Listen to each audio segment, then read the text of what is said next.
Kalau HIV kan virusnya, tapi kalau AIDS penyakitnya. Temuan kami di tahun ini itu ada 3 anak sekolah ya, saya nggak sebutkan, tapi tingkatan dari SLTA berarti ya, tingkatan SMA, SMK itu kita temukan 3 orang yang sudah positif HIV.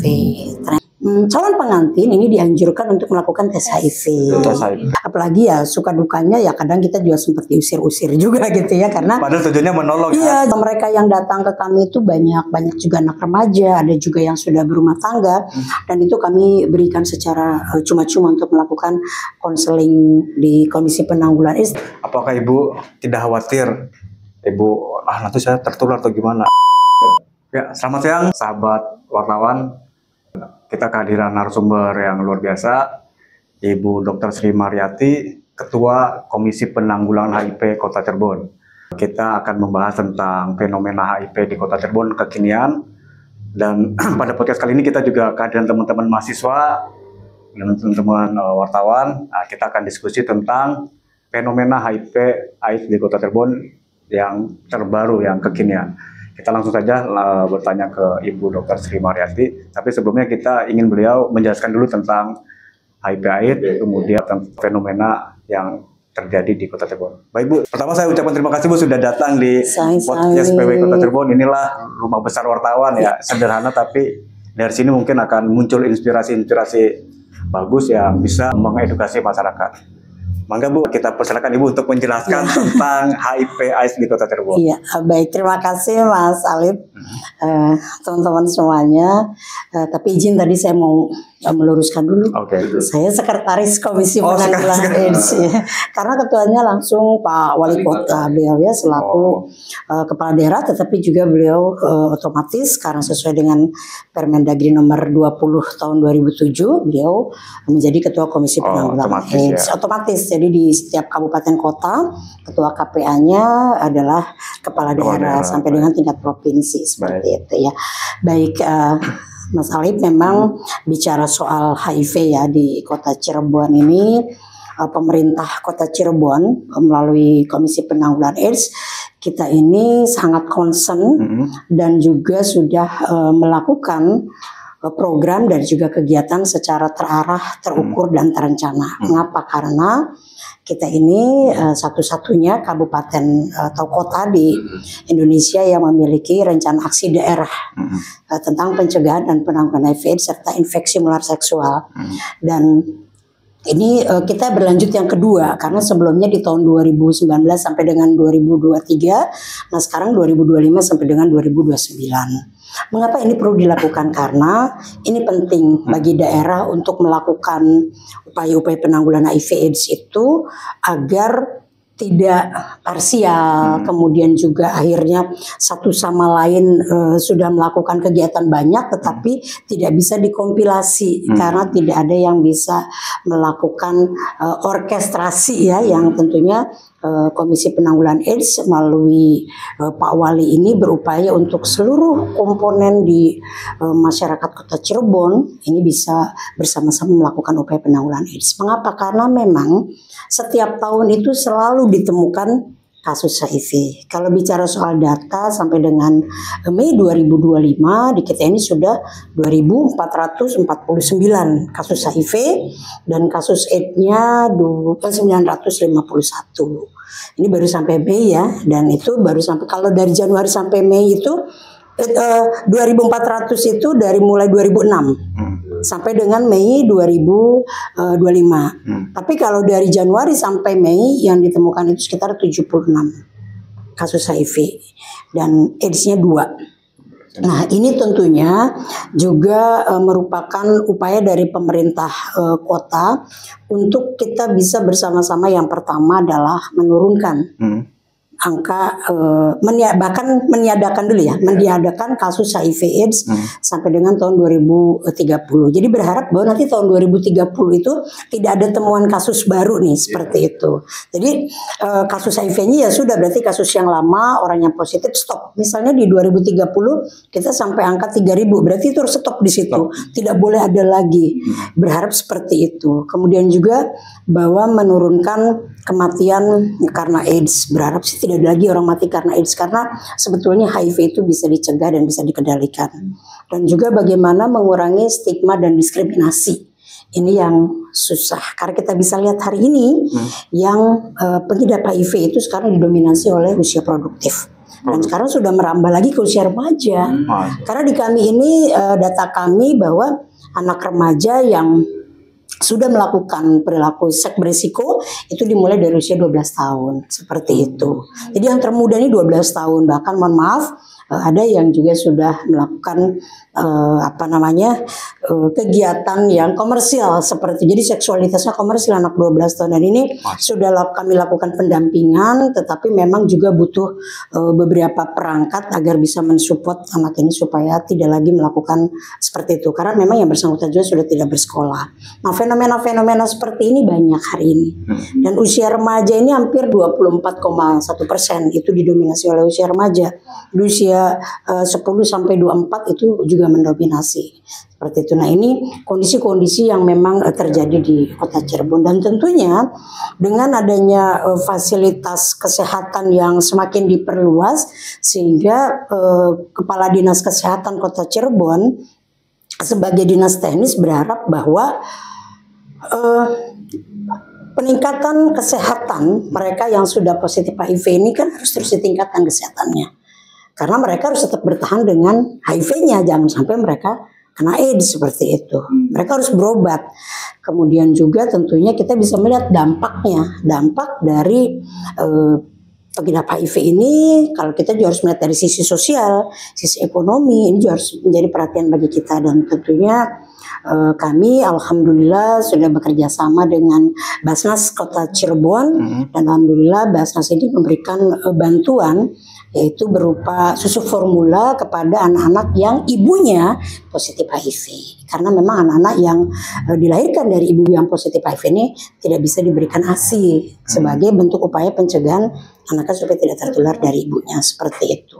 Itu mungkin gambaran besarnya ya, karena kami juga hari ini alhamdulillah Komisi Penanggulangan AIDS bersama Dinas Kesehatan sedang menyusun RAD yang terbaru ini, dan prosesnya hari ini sedang dalam penggodogan ya di bagian hukum seperti itu. Dan mudah-mudahan sampai dengan 2009 Kota Cirebon ini bisa menjadi pionir untuk bisa untuk bisa meniadakan lagi kasus HIV di 2030. Nah, Bu Srimati, kalau kita lihat, apakah orang penderita HIV itu punya ciri-ciri tertentu yang bisa kita kenali supaya kita bisa antisipasi? Antisipasi ya, oke, baik ya. Jadi sebetulnya kalau dari fisik, orang yang sudah terinfeksi HIV enggak kelihatan. Enggak kelihatan.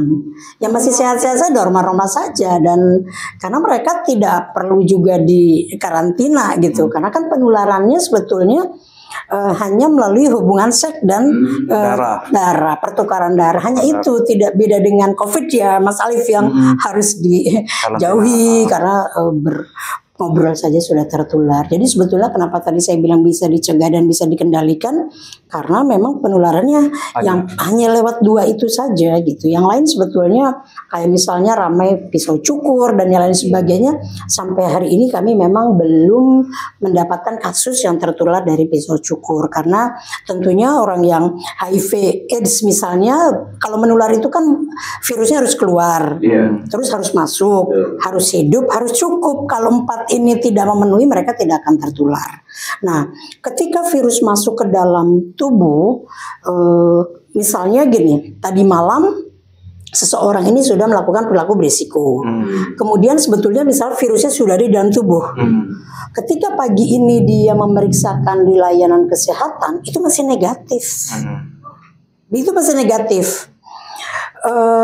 Sehingga ketika disarankan nanti oleh petugas layanannya, nanti kamu 3 bulan kemudian tes lagi ya, seperti itu. Oke, baik. Nah, tetapi yang bersangkutan ini kan nggak tahu kalau virusnya misalnya sudah dalam tubuh. Misalnya virusnya banyak dan cukup.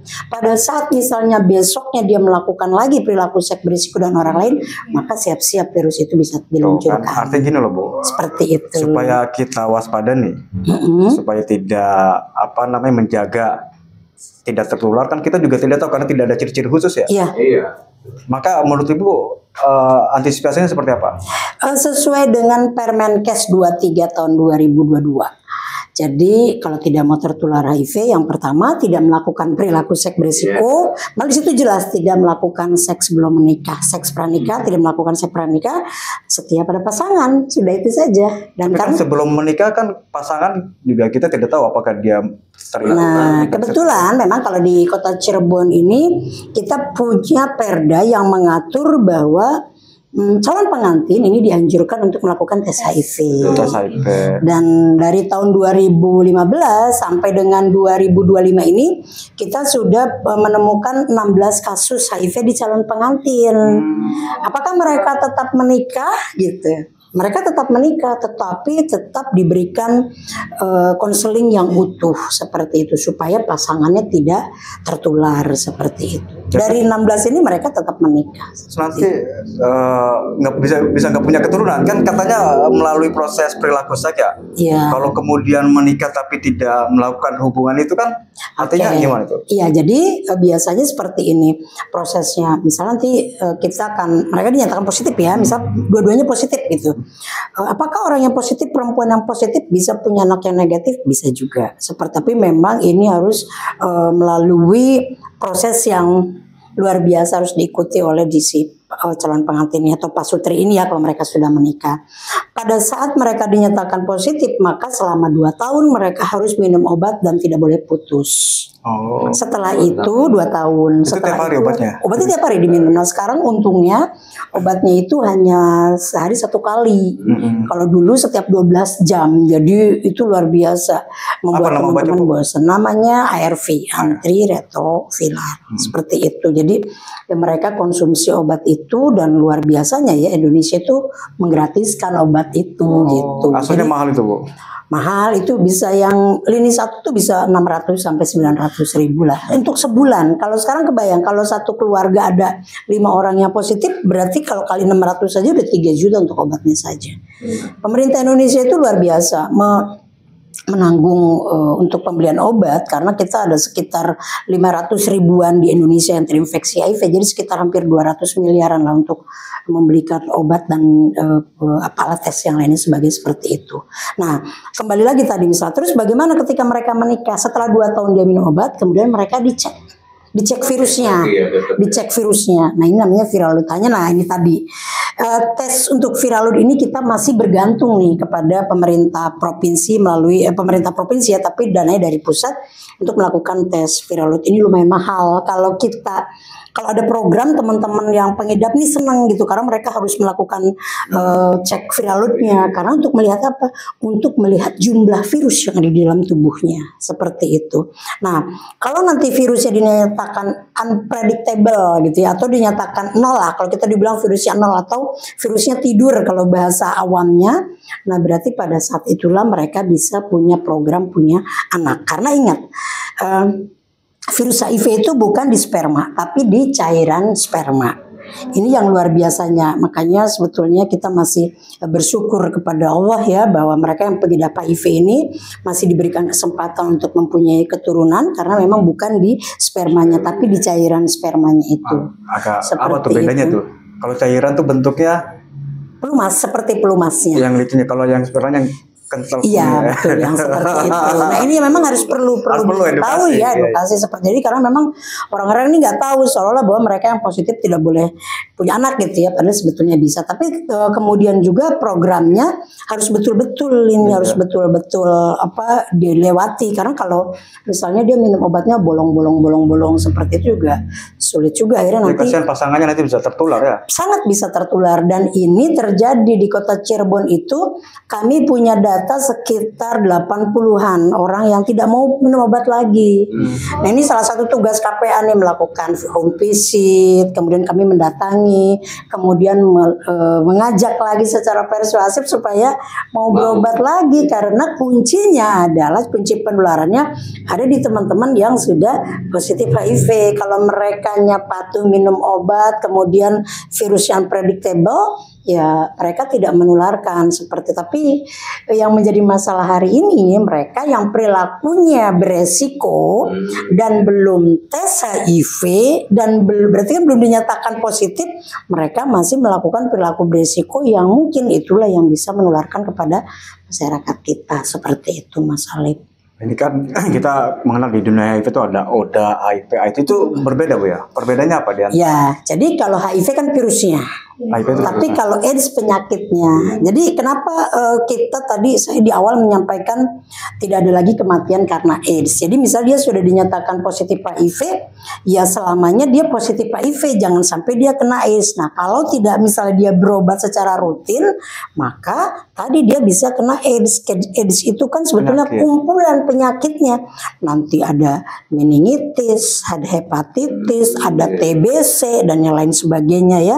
Ada tokso juga dan yang lain sebagainya. Yang kalau orang awam bilangnya komplikasi gitu penyakitnya. Akhirnya kumpulan itu biasanya dimulai dengan batuk yang berkepanjangan nih cirinya, yang kalau sudah masuk stadium AIDS.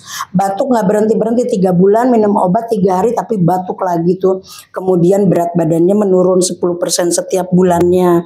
Kemudian juga biasanya ada ruam-ruam di kulit seperti itu. Jadi kayak kayak awalnya koreng gitu ya kalau bahasa, tapi lama-lama akhirnya menjadi ruam. Bahkan kalau sudah memang kondisi dia CD4-nya atau sel darah putihnya udah semakin habis, itu bisa menjadi kanker kulit seperti itu. Saya beberapa kali ya menunggui pasien di Rumah Sakit Gunung Jati dengan kondisi yang sudah stadium AIDS 4. Atau AIDS namanya ya. Kalau HIV sih dia tidak menunjukkan penyakit. Tidak, masih seperti kita masih sehat. Kalau AIDS malah bisa dikenali. Kalau AIDS malah bisa. Nah, jadi sebetulnya kalau dibilang bahaya mana, dua-duanya memang bahaya. Tetapi kalau sudah AIDS, ya sudah paling dia hanya entah itu dia bisa kembali lagi sebetulnya kalau kondisi CD4-nya bagus, kondisi imunnya masih bagus, dia diberikan ARV pelan-pelan, dia bisa sehat kembali seperti itu. Tapi kalau HIV misalnya ini yang paling berbahaya karena pada saat di dalam virusnya masih aktif, dia kemudian melakukan perilaku seks beresiko, akhirnya kan bisa menularkan kepada yang lain. Kalau sudah stadium AIDS istilahnya mereka sudah tergeletak lah gitu, hanya butuh bantuan kita. Dan kami sering menemukan pasien-pasien yang seperti itu. Begitu. Itu Bu, kalau remaja kan ya dari awal itu kan masih polos ya. Apakah sudah terjangkit HIV, terutama yang baru mau nikah itu kan masih muda. Nah, apakah itu sudah dengan sendiri sudah terjangkit HIV? Kan mereka belum sempat melakukan seksual gitu. Ada berarti dari orang tuanya ya. Jadi biasanya dari orang tuanya. Jadi kami itu yang paling pernah saya mulai dari anak itu lahir sampai sekarang itu udah usia 21 tahun. Masih hidup sampai hari ini dan dia masih dalam kondisi HIV, belum pernah kena AIDS seperti itu. Jadi memang anak-anak yang tertular dari orang tuanya atau terutama dari ibunya ini memang kita kita bantu untuk bisa akses pengobatan dan juga kita bantu untuk kalau mereka yang sudah yatim piatu diberikan bantuan pendidikan seperti itu supaya mereka tetap bisa melanjutkan hidupnya seperti itu. Dari dulu sampai sekarang memang obat untuk menyembuhkan HIV belum ada sampai sekarang, belum bisa. Jadi itu hanya mengendalikan virus ya, jadi lebih membuat virus itu lebih tidak terprediksi, tersupresi, virusnya tersupresi gitu, artinya tidak bisa menularkan atau kalau bisa tidak menjalar, jadi virusnya itu bisa tidur lah gitu, pingsan lah kalau orang awam menyebutnya, karena memang hebatnya virus HIV itu virusnya pertama kali masuk ke dalam tubuh mungkin satu virus, tapi kemudian dia bisa mengkopi cetak jadi ratusan ribu virus. Saya pernah membawa anak usia dulu ya di beberapa tahun yang lalu, di usia sekitar 4 tahun ke salah satu rumah sakit di Jakarta.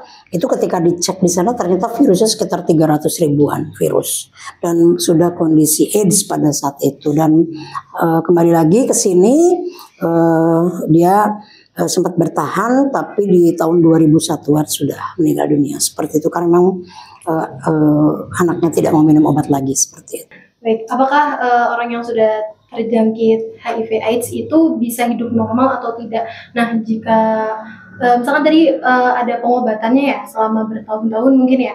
Nah, ketika dia dikatakan sudah tidak ada virusnya, 0 gitu, apakah virus itu memang benar-benar sembuh, tidak ada, atau hanya tidur saja gitu? Hanya tidur. Oh, hanya tidur. Jadi karena orang yang positif HIV itu kan harus minum obat seumur hidup. Oh, seumur hidup. Seumur hidup walaupun virusnya 0. Makanya begini, orang yang sudah 2 tahun minum obat itu nggak bisa dicek cuman di puskesmas gitu ya Pak. Saya dulu pernah ada. Jadi gini, contohnya ya, dia minum obat sudah 2 tahun lebih waktu itu. Kemudian mohon maaf, ada yang bilang bahwa kita pakai alternatif saja gitu kan, tidak usah minum obat lagi. Kemudian dia coba bilang, Mbak, aku mau berhenti minum obat. Kenapa? Karena aku tes di puskesmas, hasilnya negatif atau non reaktif seperti itu. Saya bilang orang yang sudah positif HIV dan virusnya tersupresi bukan lagi melakukan tes HIV dengan menggunakan alat tes yang ini, tetapi harus dengan cek viral load. Karena kalau sudah cek viral load, alat tes yang lebih tinggi daripada tadi tes HIV yang ada di puskesmas itu akan berbeda gitu. Jadi memang dia harus minum obat seumur hidup, kemudian juga virusnya tetap ada.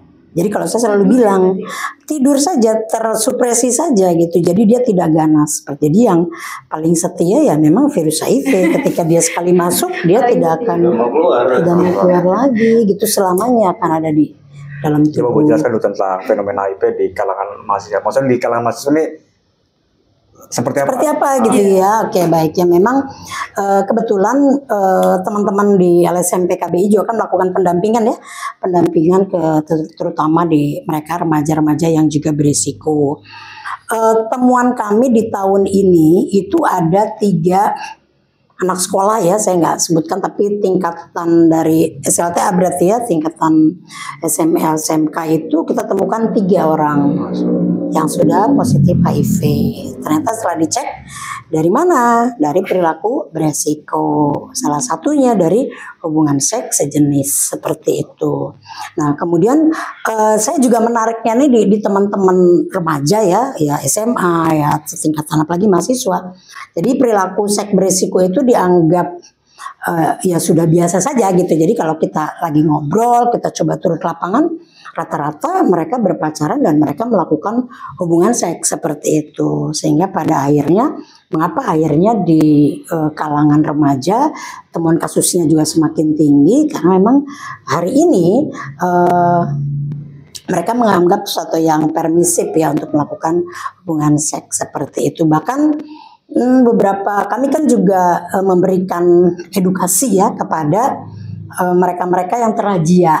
Jadi kami itu juga ketika ada razia dari Pol PP gitu ya, kemudian kami memberikan edukasi.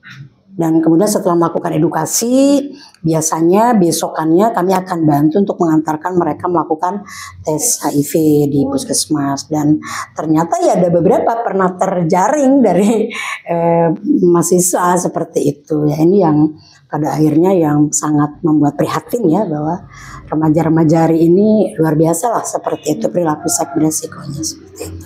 Nah, dari teman-teman mahasiswa ada yang mau bertanya?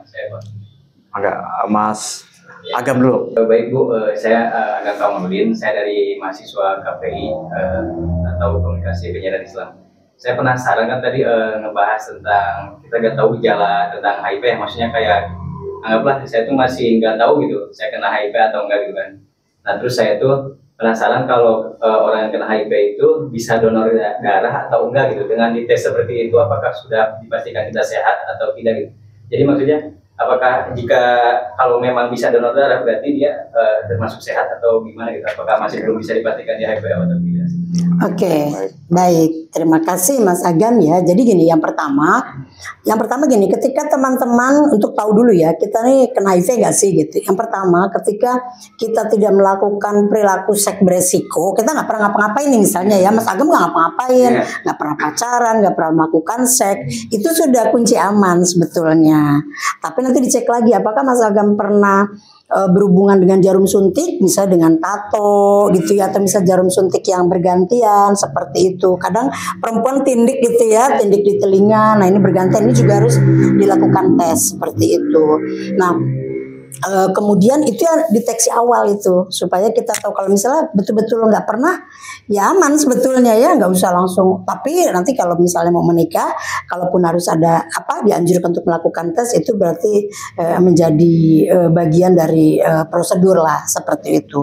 Nah kemudian yang kedua terkait dengan donor darah. Jadi sebetulnya teman-teman jangan khawatir, PMI kita ini sudah luar biasa canggih. Jadi kalau misalnya teman ada yang donor darah, kemudian darahnya tidak steril, jangankan HIV, IMS saja, misalnya kena sipilis, raja singa gitu ya, kemudian kena dia gonorrea atau penyakit IMS lainnya, itu darahnya pasti dibuang. Jadi sebetulnya kalau teman-teman rutin donor darah dan tidak dapat surat dari PMI itu aman. Surat cinta biasanya.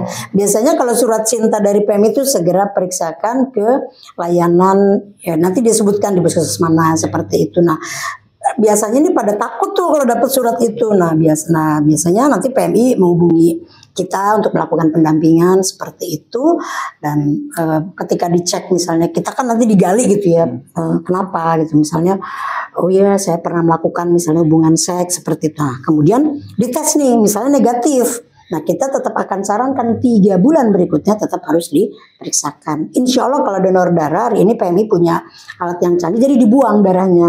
Makanya supaya tidak sia-sia ya donornya, kalau memang pernah melakukan perilaku berisiko nih loh teman-teman mahasiswa nih ya, misalnya kalaupun ada di antara teman-teman kita yang pernah melakukan perilaku berisiko, ajak dia untuk melakukan tes HIV. Supaya apa? Supaya dia tidak menularkan kepada orang lain dan supaya dia tahu statusnya sejak dini, supaya dia berobat dan tentunya jangan sampai kena AIDS seperti itu. Donor darah tuh berarti kalau dia ini terdeteksi ya, langsung dapat surat. Nanti misalnya dia reaktif, misalnya atau IMS, gitu. Bisa sipilis ditulisnya seperti itu. Tapi nggak jelas sipilis, tapi biasanya suka silakan periksakan gitu seperti itu. Dulu pernah ada juga ya pendonor yang, Mbak ini artinya apa ya gitu. Pernah datang ke kantor kami, kemudian saya ngobrol, kemudian panjang lebar dibawa 3 bulan ternyata dia non reaktif hari itu. Kemudian 3 bulan berikutnya dites masih non reaktif. Mbak aku perlu periksa lagi nggak? Terus kapan melakukan perilaku seks? Itu terakhir waktu aku donor, biar yakin sekali lagi. Jadi 3 bulan sampai 3 kali dites negatif insya Allah. Nah setelah itu saya bilang bahwa kalau sudah negatif jangan pernah lagi melakukan perilaku seks berisiko, karena ketika kita tes nih, kita tes itu perilaku hari ini dan 3 bulan ke belakang gitu. Kalau asik nih kita negatif gitu, ya udah besok kita happy lagi misalnya, kemudian kita nge-check lagi, nah berarti yang hari itu dan kedepannya belum kedetek seperti itu. Seperti itu kondisinya. Nah, itu yang dimaksud seks beresiko itu barangkali ada yang belum tahu gitu loh. Ya berhubungan dengan orang yang berhubungan dengan orang lain yang tidak dikenal statusnya dan biasanya berganti-ganti pasangan.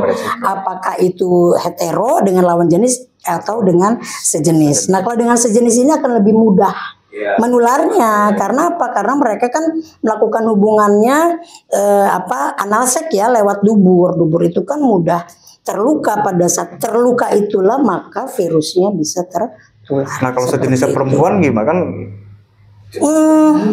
Biasanya kalau yang saya temukan memang selama ini ya teman-teman yang lesbian berarti ya disebutnya lesbian, kami memang belum pernah menemukan kasus di lesbian untuk HIV, tetapi kalau IMS infeksi menular seksual pernah ada seperti itu.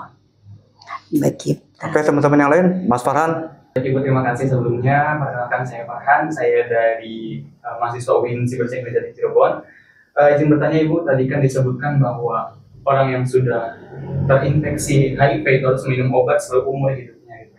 Terus tadi juga dibilang sama Ibu, ada beberapa orang yang milih untuk tidak melanjutkan minum obatnya. Nah bisa jadi Ibu, orang yang tidak mau melanjutkan itu memikirkan ada efek samping dengan obatnya. Mungkin bisa Ibu jelaskan terkait apakah ada efek samping dari obat tersebut gitu, makanya bisa jadi edukasi buat awal-awal mereka konsumsi obat itu ada efek samping. Saya kira semua obat juga punya efek samping ya. Kita minum obat-obat yang perda nyeri aja kan kadang ngantuk dan sebagainya. Memang teman-teman ada yang bercerita bahwa efek sampingnya itu mual gitu ya. Ada yang gatal-gatal, kulitnya terasa gatal. Ada yang merasa pusing seperti itu dan nafsu makannya jadi berkurang. Tapi itu kan adaptasi, sebetulnya adaptasi. Tapi setelah itu dalam waktu beberapa hari setelah mereka bisa obat itu beradaptasi berinteraksi dengan tubuh, pada akhirnya mereka hari ini ada kok yang bisa sekolah, bisa kuliah, hari ini bisa bekerja di beberapa institusi seperti itu, mereka nggak masalah.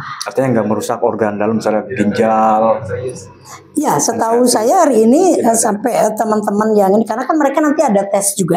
Jadi mereka juga akan melakukan tes-tes kesehatan lagi tuh, nanti kondisi ginjalnya seperti apa dan lain sebagainya.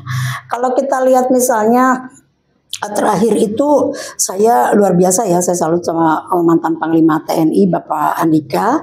Beliau mungkin teman-teman nanti bisa cek ya di YouTube-nya bahwa beliau menyampaikan tuh sekitar 1.400-an di lingkungan TNI itu ada yang positif HIV dan mereka masih bisa beraktivitas seperti itu.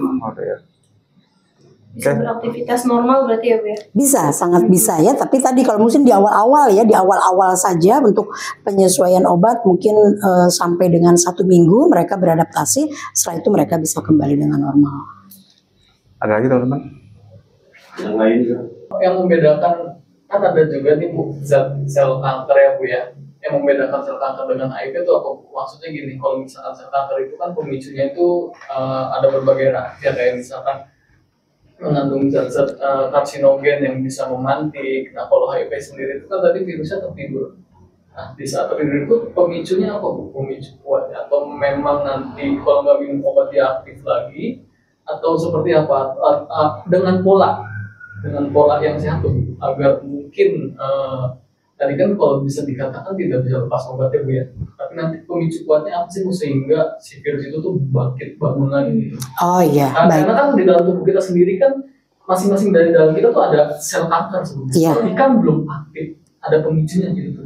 Iya, iya baik. Jadi memang begini teman-teman yang sudah pengidap HIV itu memang disarankan untuk mengkonsumsi makanan juga yang sehat. Contoh misalnya selain makanan yang sehat juga pola hidup yang sehat. Makanan yang pemicu misalnya yang setengah matang, yang mentah itu tidak disarankan. Selain makanan yang sehat, mereka juga harus pola hidup yang sehat. Contoh misalnya Pak, mereka juga nggak boleh tidurnya juga harus teratur. Jadi mereka betul-betul sudah meninggalkan pola-pola yang tidak sehat. Nah berbeda juga memang setiap orang punya kanker ya.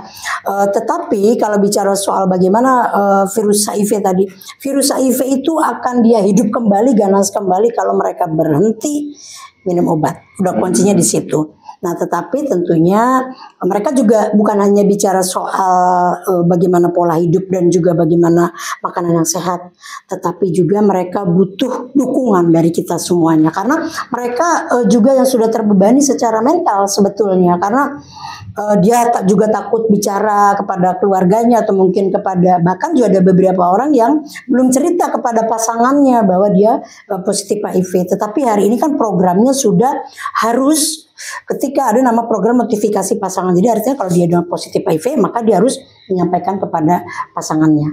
Intinya bahwa selama teman-teman pengidap HIV ini masih mengkonsumsi obat ARV secara rutin, maka insya Allah itu virus HIV bisa tersupresi dan mereka bisa melakukan aktivitas dengan baik. Tetapi kalau mereka berhenti, apalagi berapa lama sih biasanya begini, kalau mereka sudah berhenti tergantung juga dalam tubuhnya, kekuatan imun dalam tubuhnya. Ada yang baru 6 bulan berhenti kemudian akhirnya dia bereaksi masuk kepada stadium AIDS. Ada yang udah 1 tahun berhenti, dia baru bereaksi ke stadium AIDS seperti itu.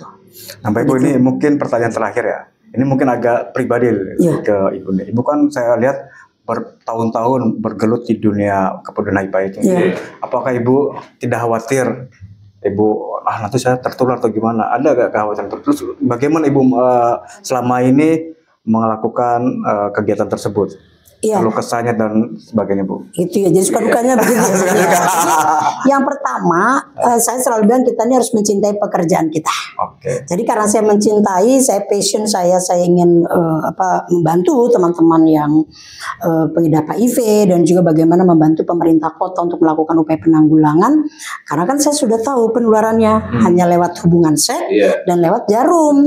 Setelah itu tidak, ketika saya berpelukan dengan teman-teman pengidap itu, kalau ketemu saya pasti berpelukan, pasti saya cipika-cipiki gitu kan. Nah, bahkan kalau pun ada anak yang positif saya gendong, saya nggak ada masalah gitu. Bahkan ya saya juga punya anak angkat saya juga yang pengidap HIV, tetapi saya kira itu bukan satu bukan satu hal yang menakutkan atau mengkhawatirkan bagi saya sehingga saya bisa tertular. Yang penting buat teman-teman di rumah gitu atau teman-teman dimanapun berada gitu, jangan khawatir karena penularannya cuma nanya menurut saya itu tadi. Kalau 4 tadi, masuk, keluar, cukup, hidup. Kemudian nanya lewat perilaku seks beresiko dan lewat jarum suntik. Hanya itu. Sepanjang kita tidak melakukan apa-apa, kita berdekatan dengan teman-teman kita, misal dengan teman-teman pengidap, bahkan kita hidup bersama, tidur bersama dengan mereka, kita tidak melakukan yang 2 tadi, saya kira kita akan cukup aman dari penularan HIV. Seperti itu. Suka dukanya gimana, Bu? Ya luar biasa ya. Saya sangat sedih kalau misalnya begini. Ini kan kita sering home visit, kemudian mereka menolak, tetap tidak mau berobat. Itu tuh yang membuat saya menangis tuh, ya Allah gitu ya. Apalagi ya suka dukanya ya kadang kita juga seperti usir-usir juga gitu ya, karena padahal tujuannya menolong. Iya, jadi misalnya ngapain Kak, urusan-urusan saya, badan-badan saya gitu ya. Tapi saya tetap menyampaikan secara baik bahwa ini harus dituntaskan. Karena apa? Di sisi lain kita punya perda yang kalau ada orang yang menularkan dengan sengaja, karena untuk pemutusan mata rantai penularan HIV, kalau ada orang yang menularkan dengan sengaja dan orangnya tidak terima, maka bisa dituntut. Selama ini belum ada ya, karena memang kita berupaya untuk supaya jangan sampai yang sudah positif ini dengan sengaja menularkan kepada yang lainnya, seperti itu. Nah, kemudian Ibu membuka ruang diskusi gak bagi mereka yang menderita HIV? Kan mungkin karena malu, ada gak Ibu membuka komunikasi misalnya dialog lewat WhatsApp atau menemui Ibu secara pribadi, Ibu membuka ruang tersebut? Ya, baik. Jadi kebetulan di KPA kita punya ruang konseling baik online maupun offline, dan kita juga punya tenaga yang expert untuk memberikan spiritual motivation menggunakan psikoterapi Islam, dan itu diberikan gratis kepada mereka yang pengidap HIV. Jadi kita melalui web kita itu banyak yang sudah melakukan konseling, itu bahkan sampai luar negeri ya mereka melakukan konseling, dan tapi kan identitas mereka aman ya, kita rahasiakan. Kemudian kalau mereka yang datang ke kami itu banyak juga anak remaja, ada juga yang sudah berumah tangga, dan itu kami berikan secara cuma-cuma untuk melakukan konseling di Komisi Penanggulangan AIDS terkait apapun. Bahkan ada remaja yang cuman misalnya masalahnya, Teteh aku tidak punya kepercayaan diri gitu karena ternyata saya berbeda dengan yang seperti itu, karena kita juga membantu remaja supaya mereka tidak insecure kemudian melakukan sesuatu untuk membuat percaya diri dengan cara yang kurang tepat yang pada akhirnya bisa berujung terhadap penularan HIV. Nah, kantornya di mana? Kantornya di Jalan Kembang nomor 28, Sekretariat Komisi Penanggulangan AIDS. Jadi boleh nanti datang ke sana ya, terutama untuk remaja. Free, kita boleh ngobrol banyak tentang apapun, rahasia terjamin. Rahasia terjamin, bagi yang takut, malu, nggak berani ngomong, langsung datang ke kantor. Boleh, iya. Ini diskusi ini sangat menarik dan pasti kita banyak pertanyaan yang sangat banyak karena tentang HIV ini memang dalam kehidupan sehari-hari kita perlu tahu banyak. Cuman karena berhubung waktu juga diskusi kita mungkin sampai di sini, Bu. Terima kasih banyak, Bu. Suatu saat nanti kita undang lagi, Bu, dalam diskusi Insya Allah, makin komprehensif ya. Baik. Terima kasih Ibu Sri Margaretha yang telah mendatangi kantor PWI untuk memberikan edukasi kepada seluruh masyarakat mengenai HIV. Terima kasih. Saya Muhammad Arif Santosa. Akhir kata, apalagi kalau bukan, Assalamualaikum warahmatullahi wabarakatuh. Waalaikumsalam warahmatullahi wabarakatuh. Makasih, Bu. Sami-sami, ya.